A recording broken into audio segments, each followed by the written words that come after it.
You ask Tiger to solve. This deals with linear equations with one unknown. The final result is x equals 17/6. Let's solve it step by step. Simplify the expression. Expand the parentheses.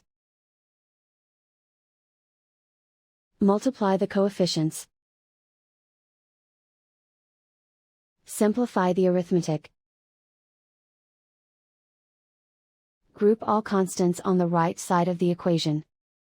Add 16 to both sides. Simplify the arithmetic.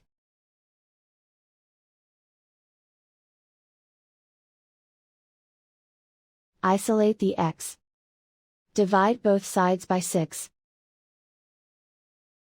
Simplify the fraction.